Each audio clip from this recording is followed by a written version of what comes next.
All right, Marty, so year two, you're back here at Jim's event. It's a great event, and you must have some fun last year to come back and support Foxy here again at his Sunset Sip for the second year in a row. Well, absolutely, and I've known Trish for a lot of years too, and you know, Jim, obviously, he's a sommelier in his own right. He loves his wine, and for it to be a wine tasting charity event is right up Jim's alley. He takes the mic, very comfortable with it, gets people within the community, the hockey community, but the greater community of Los Angeles who come and they donate money and support the people that need the support, the people that sometimes need a little help to get started with their lives. So it's a great cause. It's run by great people, and it's fun to attend.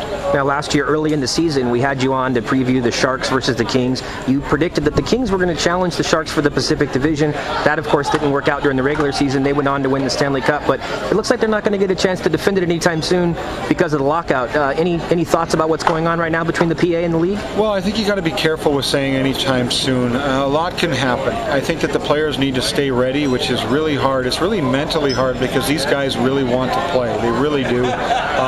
You know, it's a business side that is really difficult to understand, even the players that are involved in it.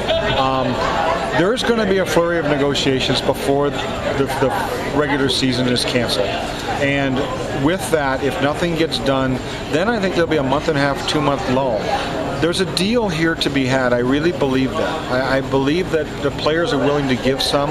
It's a matter of how much that the owners want back. But there is a deal. In 2004, it was a matter of having to swallow the presence of a salary cap. That doesn't exist in today's negotiations. What about going back to, you know, after the Kings went to the finals in '93, soon thereafter there was, you know, labor stoppage and you had to live through that. Can you just go back in time a little bit and talk about what that experience was like going through the labor problems back then in the early 90s? Well, I think it was really new to the players. I mean, there was a small strike in 91, 92. 94 was one where the players were locked out. I think that the owners learned an awful lot. They had 5 or 6 owners that needed the day-to-day cash. There was players that, gosh, I was on the phone sometimes 12, 13 hours a day. I was on the negotiating committee, and what a tremendous learning experience that was. And I think that the players felt like they'd won that round.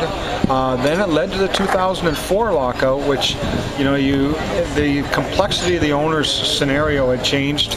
There was billionaires in the room, very few people that needed the day-to-day cash. And now here we are today where you've got a group of owners that believe they can own their teams for 10, 20, 30 years, and whether they can outweight the players. It's a difficult scenario for the players right now. The owners are committed to what they're doing. I think they're looking around at the other sports and they want those same type of deals, good, bad, or indifferent.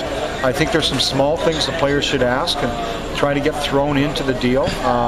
Lifetime health care, better control of discipline, things along those lines that may improve the working conditions for the players during their career and well after they're done. What about for you personally? Of course, you have the kids and you love spending time with them, but you also get back up to Canada every once in a while for some alumni games. Just fill everybody in on what you're going to be up to here over the next couple months. Well, you know, I've got some events. I've got some alumni games to play. I have corporate events. I've got a major corporation from Canada, Scotiabank, coming down this weekend. 120 people. We were hoping to see the Kings exhibition game on Monday night. Now that won't happen. I'm sure they'll be back later in the year, and we can make that game up.